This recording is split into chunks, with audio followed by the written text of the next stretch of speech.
Hi, my name's Dr. Ross Hauser. Welcome to the Hauser Neck Center here in Fort Myers, Florida. I have a kind of an old friend. We first met, like 2 or 3 years ago. Yeah, and then obviously Osvaldo looks like really, really healthy now, but you actually weren't so healthy when you first came here, and you fly from Los Angeles to Fort Myers, Florida. So why don't you just explain just how disabled and disheartened you were, a few years ago, and when did the condition start, and then why did you decide to come here? Initially, from looking at all your videos and the testimonies, I always thought that I was one of your worst patients. Because I didn't know how I was going to get over here. I was just so bad. You were in a wheelchair. I was bedridden. For months, I couldn't work. I couldn't do anything. Just standing was painful. Just standing, my feet hurt. Everything hurt. And now you're working full time. I went back to work. Full life. Interact with my kids. All that stuff. Yeah, I was able to do everything. How long? When did your symptoms first start, and what were they? My whole situation started. I hit myself on my head. I suffered a concussion, and I ended up with post-concussion syndrome. Depression, anxiety, suicidal thoughts, just panic attacks out of nowhere, multiple visits to the ER and visit doctors like crazy. I lost count, and seen a lot of chiropractors, and I want to think that the chiropractor visits only made me worse. I noticed that I was getting maneuvered a lot, and one day I walked out of the doctor visit from the chiropractor, went back to work, and the whole drive I was just so dizzy. Got to work, started vomiting, and that went on for a couple months where I would just vomit a lot, dizziness a lot, and that's when I knew it wasn't helping. So when was the concussion? That was in 2019, November 2019. Okay. Yeah. Here, just to take a little bit of a tangent, so when you hit your head, when people hit their head, they always hit their head and then there's a little twist. And doctors forget about the twist because it's the twist that leads you to get upper cervical instability.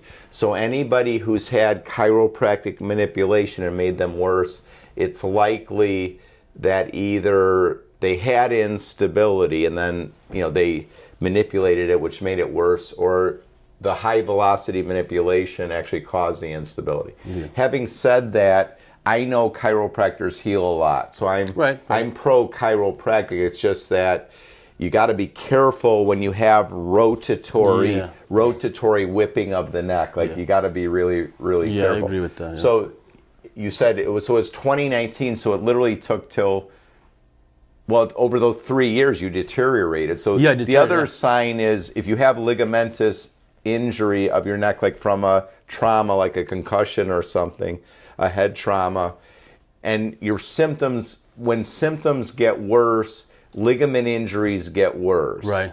So if you have something that's progressive, it's likely that you have joint instability. Because when you have a screw loose on a hinge and you open and close the door, the next screw gets loose. So your condition was progressing. Oh yeah. When I initially bumped my head, if you go back and look at it, my neck was the one that took the impact because I hit myself, I spun myself, and I hit myself, and the neck was the one that took the. Was it with your job or what?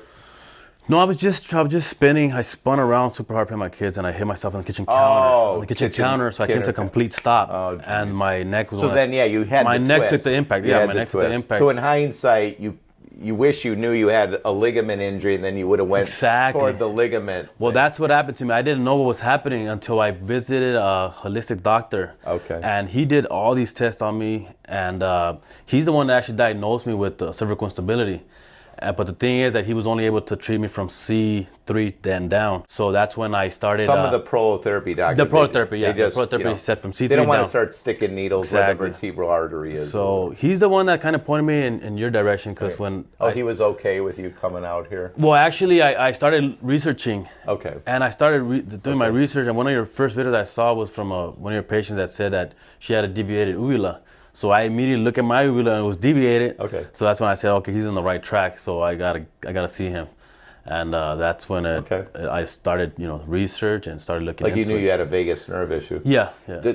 Was the vagus nerve issue causing you like tachycardia or causing you like digestive problems or? I had digestive issues. For some reason, I had to wake up at 3 a.m. on the dot, use the restroom, and my stool wasn't normal. And like, cause I've seen your videos where you mention stuff like that all ties in together. Yeah, yeah. And then tachycardia, I had that. I had just irregular heartbeats, like I don't know, felt like my heart would stop for a second. It wasn't good. Yeah, it wasn't good. And that's one of the symptoms that went away pretty quick with the treatments. I had severe ear ringing on my left ear. Like it was bad. Like I couldn't listen to music, church, or anything. I just had to cover my ear. It was that bad. And that went away probably in the third treatment. But how many so in 2022, I think that's the last time I saw you. And how many treatments do you remember that you had? I had in total 6 treatments. Okay. 6 treatments, yeah. And we were just laughing because I told you how many visits would it be. Remember 8. You said 8. Yeah, exactly. So 8. I probably was right. Yeah. No, you were right. That's what I think. You were feeling so good. Yeah. So I can understand, like traveling from LA. Yeah. But and then you and I had talked about when you came now. So explain why you came now. Like so you were pretty good for a couple. I was years doing good. I was doing good. You gained. I wasn't. You actually gained all your weight back. Oh, I gained a lot more. You had a lot of weight loss from the vagus nerve thing before. I went down to 150 pounds.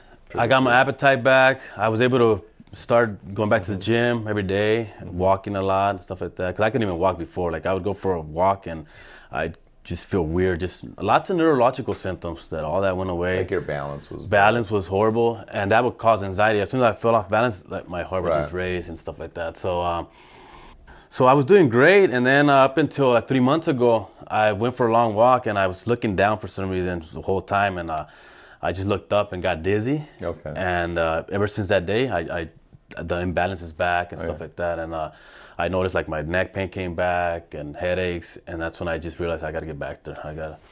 You and I talked about, and I even showed you this model that you never quite got your neck curve where it should be. Right. Yeah.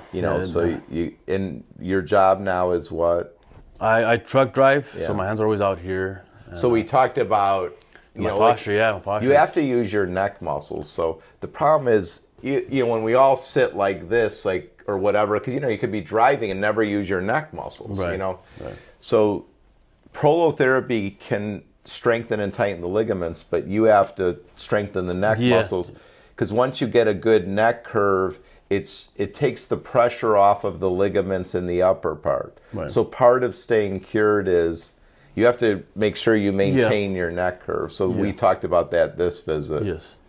And then you have vertebral basilar insufficiency. Vertebral basilar insufficiency, meaning that the vertebral artery goes into the atlas. Right. So when you have atlas instability, like you look down, the atlas goes forward, it kinks on the vertebral artery, then you're like, oh my God, I'm getting dizzy. So the dizziness is from the vertebral artery getting kinked. So to cure it, you get a good curve and then get some prolotherapy. Right. That's the plan. Work on my posture, and I was doing some exercise that I noticed it helped me a lot. Like why in the don't gym, you explain them? It was some weird exercise I would do with the machine, and I felt the next day, like the tension, good, and that helped me out a lot. And I stopped doing it, and that's when I realized I need to get back to. No, but I mean, any time, like it's basically all the muscles back here. It's all the muscles back here. I that's one thing I got to get back to. I do have to admit that I shied away from that, but definitely the exercise did help me out a lot. Osvaldo, like there's some people who, they saw a gazillion doctors. They're kind of depressed about seeing another doctor because it's sort of like why would this doctor or Dr. Hauser or the clinic here, like why would we be any different than the other doctors? And then my second thought is, there's people that are fearful of needles. So what would you say? Why somebody might want to get an evaluation here, and how bad is the pain of prolotherapy, or how would you describe even prolotherapy to somebody? Okay, well, first of all, for your first question, as far as the Seeing the doctors, it does get depressing when you see doctors and you tell them your symptoms and they just kind of want to focus on one or the other, what in their field, whatever. But it is depressing, when you see doctors spend a lot of money and you don't see results. But then when I initially talk to you and you kind of like all the symptoms kind of add up, it gives you hope. It gives you hope, and it's worth the flying out here, the hotel, whatever it costs. It's worth it because you see results. Well, and then you got to see what your instability was. Yeah, you like see. Even today when I showed you. Yeah, exactly. You see for yourself, that you're on the right track. And then even today, I showed you basically most of the prolotherapy, it's still great. Like most of your spine is actually quite great. The upper part, it never was resolved 100%. Yeah, it never did 100%. Because that's what, I can understand why you didn't come back for the last couple of visits. But then, prolotherapy it's kind of intense, the shot. So how would you describe that to somebody? I'll be honest with you, I've always been scared of needles. I've always been scared of needles. I kind of, that's one thing that held me from coming sooner, the needles. I don't know if I could take it. Like, I'll probably move it. I'll get nervous.